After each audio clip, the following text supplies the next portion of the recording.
we're doing, I mean, I would love to take you through all the valleys and all the regions today, but at least for a toe dip, we're going to start in Chile, and we're going to taste 2 different vineyard areas, 2 different wineries, 2 different grape varietals. And it's really fun. They're 2 different, but very emblematic grapes of Chile. We have Sauvignon Blanc and we have Carmenere. And we could spend so much time just talking about just those 2 things. But we would start our road trip. So if we all were going to Chile, we'd fly from the US and land in the city of Santiago. It's the capital city of Chile, very centralized. And we would stay the night. We probably have too much fun in Santiago that night.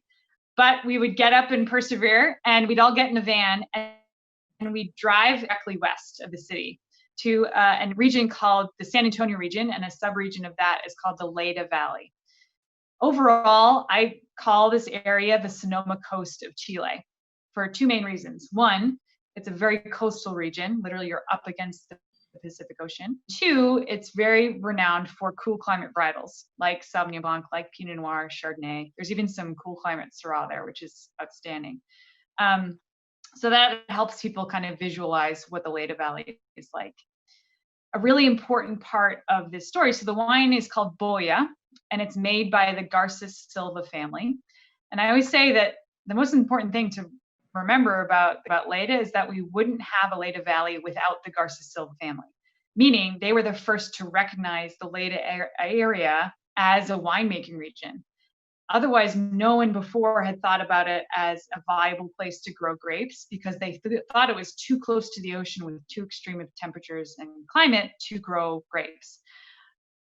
In comparison to that, the Casa Silva family recognized it as maybe one of the most prime regions to grow cool climate varietals.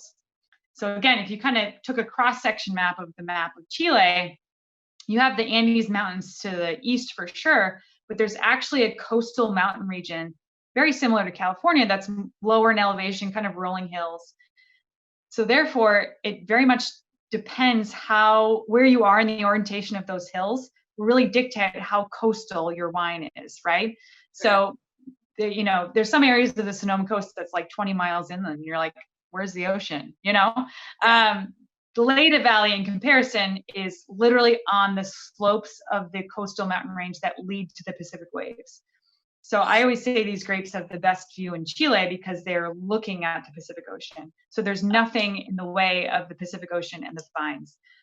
So true coastal wines. So the name Boya means buoy. So it's alluding to that coastal orientation. So they first planted varietals like Pinot Noir, Sauvignon Blanc, Chardonnay, and that was in the late 90s. And today, the Leyda Valley has grown to be one of the most sought after cool climate regions in all of Chile. So huge turning point on the history of Chilean wine. Yeah. I'm so grateful because I can't imagine, and Leyda especially for me, I think has a very distinct taste of place. So when you dive your nose into a glass of Boya, it's two main things. First, you smell a lot of lime. It's like lime citrus bursting, and there's elements of passion fruit and a little bit of jalapeno. So for me, like, if you're gonna have fish tacos or chips and guacamole, like, there's no way you can't have this wine because it's like putting a lime over your taco. And yeah, it's the best. And then you sip it and it has a lot of those flavor components on your palate. But what I love about wines from Leyda is that there's always a really salty finish to the wines. Well, they're that close to the ocean. How could there not be, right?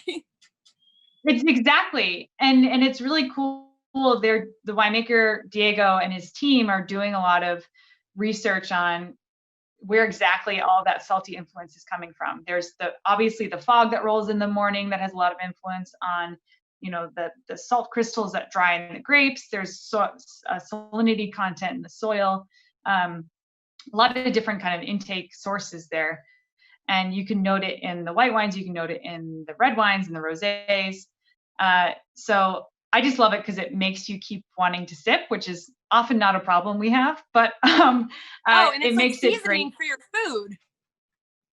Yes, exactly. Yeah. So in your world, what does Boya Sauvignon Blanc mean to you, and as you've experienced it and in tasting it?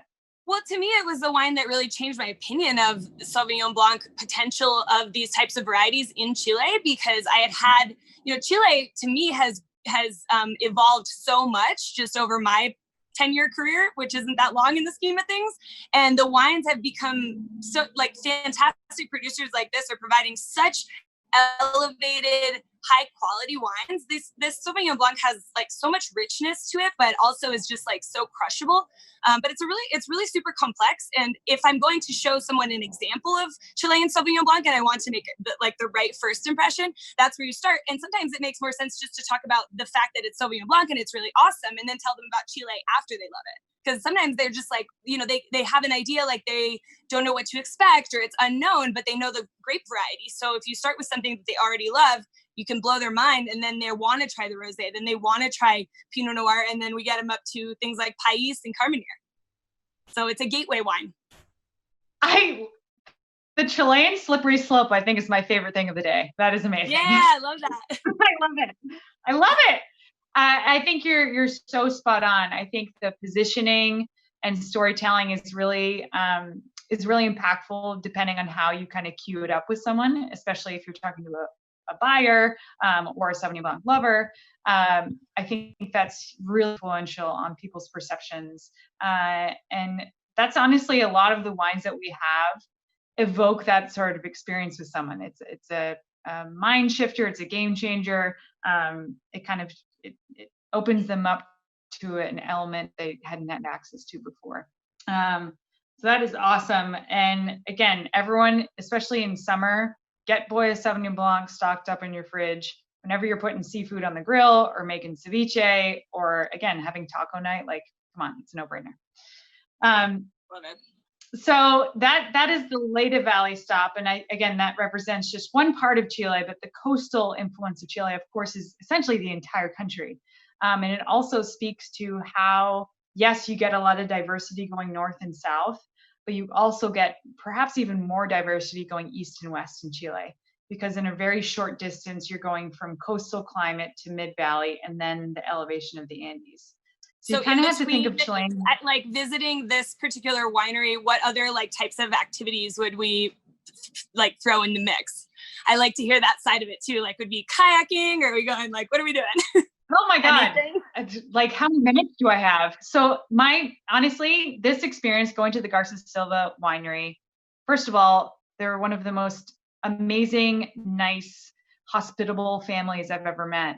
And so when you arrive, we walk up the hillside up to this overlook where you can see the Pacific Ocean, and you can see all the vineyard blocks planted. And we take out a map and you can see where everything's planted. It's almost like Simba from Pride Rock seeing all of the land that the light touches. Like, that's what it feels like. And then we crack open a bottle of Boya rosé, because Boya also makes a rosé. And Sylvia lives close by to the winery, and she cooks everything when we're there. And I call her the best chef in Chile. She makes seaweed empanadas. Yes, seaweed empanadas. Seaweed is a huge part of cuisine and harvesting from the coast of Chile. So the pairing of the seaweed empanada and the Boya rosé, truly, if I need to go to a happy place in my mind, that is the moment I go to. Oh my God, that sounds amazing. Yeah, it's amazing. And then we go to the winery and we go to the patio, and then it's essentially a series of seafood, like what grows together goes together feast.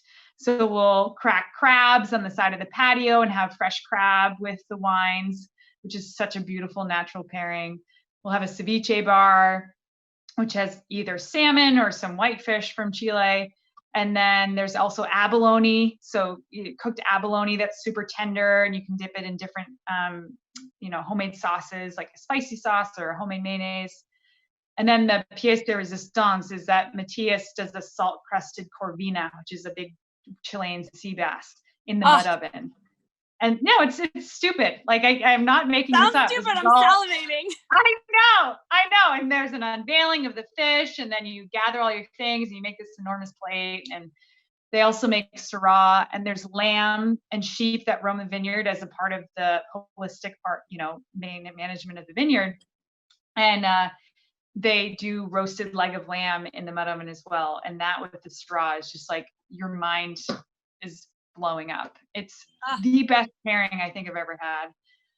So then we're all, in bliss and in a food coma, and again, blissfully so, but we all get in the van and then we go to the coast. So we finish our day literally with the sun setting on the Pacific Ocean and putting our toes in the Pacific waves. And we've got bottles of Boya with us and the sun setting. It's really amazing. It's an amazing day. It's awesome. And I'm sure there's a bunch of fishing too. I mean, they probably take people out on trips too, because they're bringing all that seafood. But like, if you want to go deep sea fishing or have like an excursion like that, it's something I'm sure people do as well. Yep, absolutely. There's fishing elements. You can go harvest some oysters. I've been able to watch the seaweed fisherman community actually harvest the seaweed, which is a wild sort of ceremony, if you will, of like these huge staffs, and they go down the rocks and they cut the seaweed and it washes up to the shore and they dry it and bundle it. It's really it's an art, really. And if I can describe the Chilean coast, it's very like rugged and rustic and has this kind of spirit to it. And it is the godsend. If you're a seafood lover, go to Chile, like end of sentence, that you will have an amazing time experiencing all that the sea gives you there. So yeah, the Leyda Day and the Casa Silva Day is usually one of people's favorites, especially. And again, if you're a surfer, oh my God, there's world-renowned places to surf in Chile, very much within that general region. So you can fulfill your surfer dreams also. Oh, you could make anybody happy, because sometimes you bring someone with you and they're not as much of a wine freak, and you can be like, you can go do that. Totally. Absolutely. Everyone wins. Everyone You can convert them down there, it sounds like.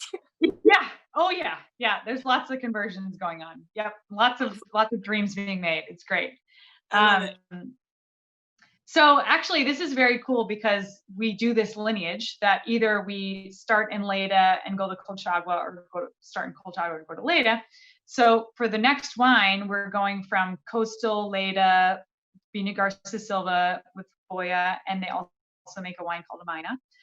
Then we'll get in a van and we'll drive about 2 hours southeast.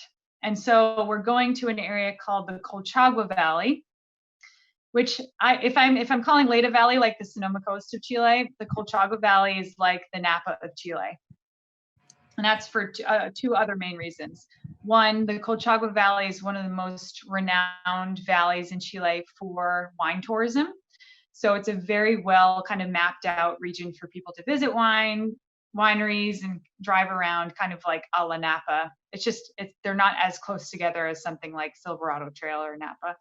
And then secondly, the Colchagua Valley overall is most renowned for its Bordeaux reds, just like Napa. So mainly though, it's very famous for its Carmenere. There's Cabernet planted as well as Merlot and Cabernet Franc, but Carmenere much a king of the Colchagua Valley. And honestly, the entire day we spend in Colchagua is with Vineyard Casa Silva. So that's the winery we're with. And the theme of the day, what I call the day as a title, is the Carmenere Crash Course. So if anyone has never learned about Carmenere, or has had these not so great experiences with grape of Carmenere and have some preconceived notions, their mind will be changed by the end of the day. And we were talking about conversions, and I've heard you say Carmenere convert before, and I've seen it happen. It's magical. You've seen it happen.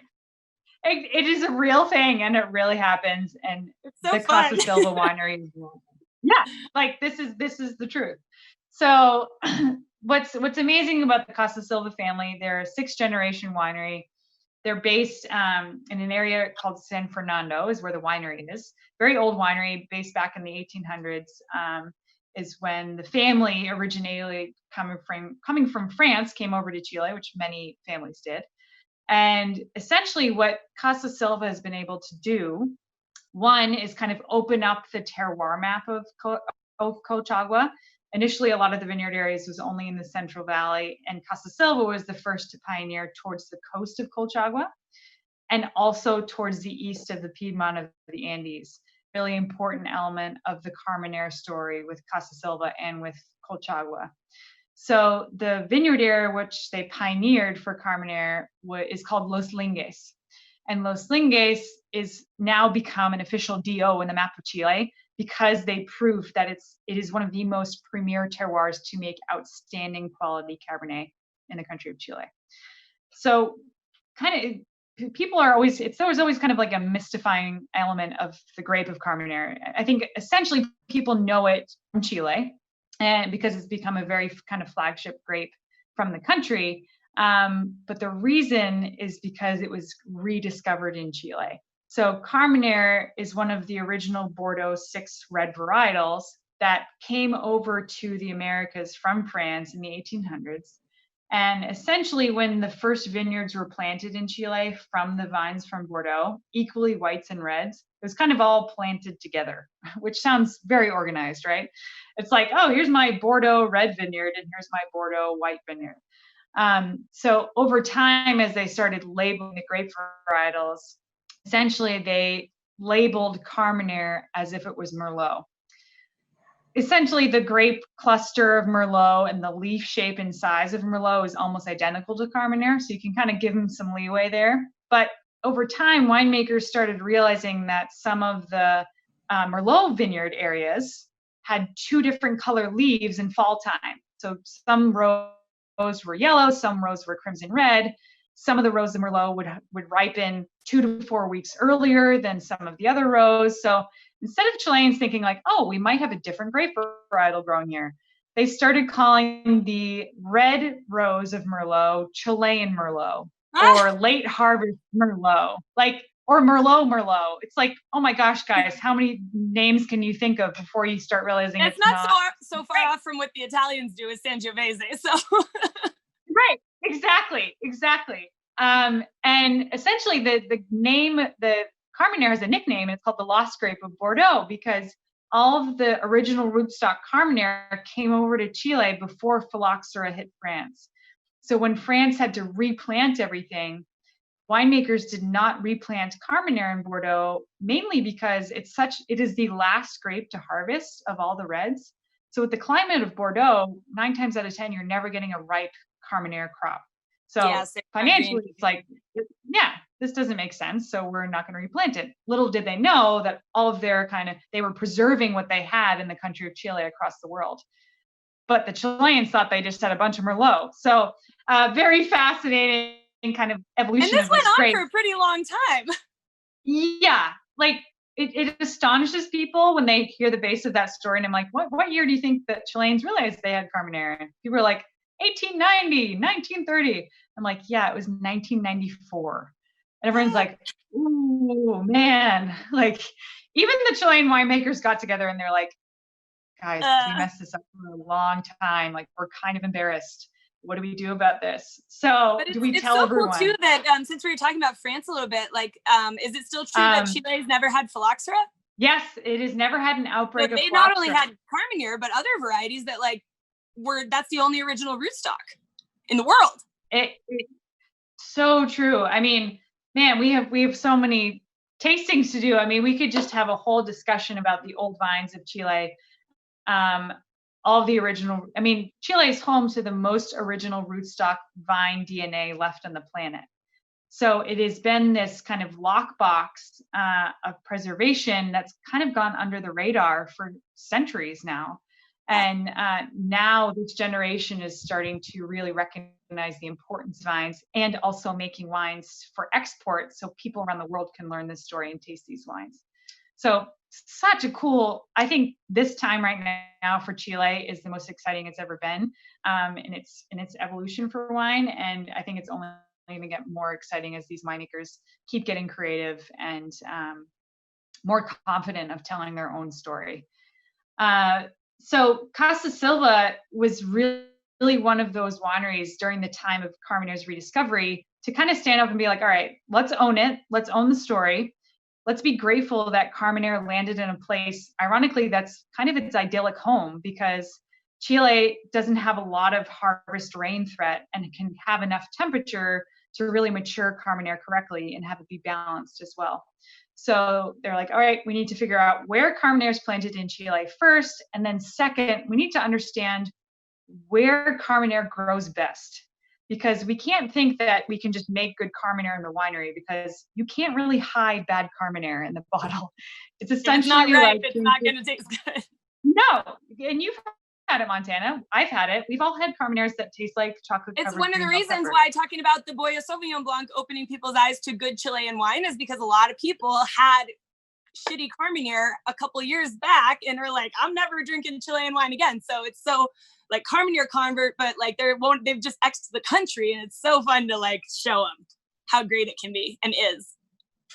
It's like, I wish I had a dime for every time I put either a Chilean bottle, and especially a Casa Silva Carmenere bottle, in front of someone who's literally looking in my eyes and saying, I don't like Carmenere. I'm like, I hear you, but please humor me and try this bottle. And what they find in the glass, and again, this is kudos to Casa Silva's work in the vineyard and understanding where Carmenere grows best.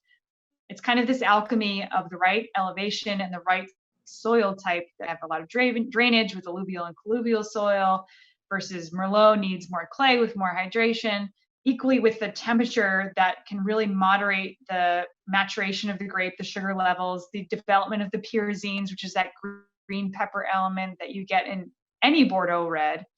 Once all of that is balanced, you can taste the bottle of Carmenere that has unbelievable aromatics, that has dark berry fruit, violet aromatics. You get a smokiness like a tobacco and roasted red bell pepper element. That all comes together to be the proper understanding of what the varietal Carmenere should taste like. So the coolest thing, I think, with Casa Silva Carmenere, now having it come into the US market, is that it's literally recalibrating people's palates to understanding what Carmenere as a grape should be. So a lot of educational, either guilds or institutions or study groups, have replaced their Carmenere bottles either in blind tastings or just in study sessions with Casa Silva, so they can now understand. They used it in my W set. Yeah, exactly. Amazing. That makes me so happy. Yeah, it was awesome. I mean, yeah, totally. So there's all that history and kind of all that nerdiness and all that awesomeness that goes behind this grape and behind this winery. But at the end of the day, what I love about Carmenere is that consumers and wine lovers love this wine. When you get it in their mouths and they're able to try it, it's honestly, the flavor profile of Carmenere is as if Malbec and Cabernet Sauvignon had a baby. Why is that? It's because Malbec, the elements of Malbec that it takes is beautiful dark fruit, a little bit of a softer tannin, and then from Cabernet Sauvignon, it gets a lot of that spiciness, pepperiness that you can get from a cab without too much of a big tannin structure or too much concentration. So it's a brilliant kind of hybrid wine that fits so many consumers' palates, and they end up loving it and really gravitating to it. And the cuvee that we're tasting is a blend of two vineyard sites, which is the Los Lingues area to the east, and then there's an area called Lulol, which is a little bit more towards the coast. So beautiful, cool climate areas that come together. For $15 retail, truly pound for pound, you are not going to find a better quality to price point Carmenere in the market. So who doesn't love a great $15 bottle of wine? I mean, it's a no-brainer. Totally. And what are you doing after you drink or before you drink in Colchagua? Yeah, so our Carmenere crash course, yes. So we start out, so we live the day from vine to bottle, which I love. So we start out in the Los Lingues area, so we can literally see the dirt, the soil, the roots of Carmenere, and what makes this terroir so unique and so specific to growing great Carmenere.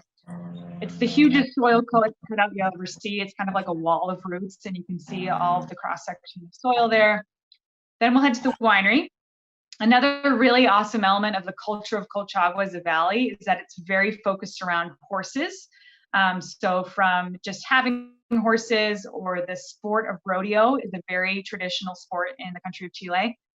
So there's an actual rodeo mini kind of stadium within the winery area. So we get to see a demonstration of rodeo happen. And there's a specific type of Chilean horse that does the rodeo. So it's very cool to see that sport kind of go and be performed. And you enter it, it's in this like literally magical eucalyptus forest is where you enter this little stadium area. Oh, wow. And if you ever need to heal yourself, enter a eucalyptus forest, feel its like cool, shadowy air, and take a big whiff, a deep breath. And it's like, oh, like menthol, amazing freshness, and you're healed of all ailments, or maybe even a hangover. And that is that feeling of that specific region in Colchagua too, which is it's amazing. And then the Casa Silva family specifically has a very much a history with the sport of polo, another horse sport. So there's a polo field there. There's also a restaurant on the winery property that we eat lunch, and you can look out to the polo field, and there's a beautiful part of the coastal mountain range behind that field there, which is beautiful. And we have everything from tuna ceviche with one of the white wines that Casa Silva makes, the Sauvignon Gris. And then my favorite thing about the day with Casa Silva and the Carmenere crash course is that pairing Carmenere with like the classic Chilean sandwich. It's called a chacarero. Think of like the ultimate sandwich that you want to have, like when you want to dedicate yourself to a sandwich. They have homemade bread. It's sliced, like thinly sliced, sauteed in grilled meat. You have a tomato. You have a little bit of an offensive amount of homemade mayonnaise. So if you're a mayonnaise fan, it's pretty awesome. Avocado, which they call palta in Chile. And ironically, steamed green beans, which sounds so weird, but it's excellent. They're really thinly sliced. You can even go crazy and put a fried egg on top if you want to go wild. But like a big bite of that sandwich with French fries and Casa Silva Carmenere, like you're in a great place. Life-changing. Oh. Yeah, it's brilliant. And then the coolest part of the day is that we go to the winery, and Casa Silva has started to really do its research in Los Lingues and do micro vinifications of the different soil blocks within the area. So we barrel taste the 100% Carmeneres from the different soil blocks, and you see how different Carmenere can be based on where it's growing. Then we go to the tasting room, and we'll taste all the different levels of Carmenere that they have, from single vineyards to micro terroir. And the micro terroir Carmenere is kind of their highest level, 100% Carmenere, from a blend of just select best blocks in the Los Lingues area. That wine is purposefully a late release vintage wine. So the current vintage for the US is 2012. So that usually is like the crescendo, brains are on the walls because they're just like mind blown of all the Carmenere experience they've had, that they're now tasting a vertical of Carmenere. So you're going all the way back to something like 2008 or 2009. And people are seeing A, that Carmenere can taste good, B, well-made Carmenere is outstanding, and C, well-made Carmenere can age beautifully. And that truly is like, whoa. And talk about slippery slopes. Essentially, when you taste good Carmenere with people in the US, they'll taste the cuvee and be like, wow, that's awesome. And then you taste them on the Los Lingues single vineyard, which is even more elegant and beautiful.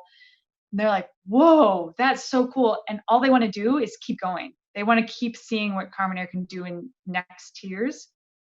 And that's the Carmenere crash course has that effect on everyone. So it's very cool to live that in Chile, but also deliver that in the US just through the bottles too. So Montana, you know this, like it's the best when you get to represent really tasty wines. That makes our job very easily. Sure does help. Sure does help. Yeah. So we all go to bed in a very much a Carmenere coma, but with very happy bellies and happy minds and palates. And also the Casa Silva family is so hospitable. There's also a hotel there where you can stay at. So it's this beautiful old ranch that we can have dinner at and stay at. And it's lovely.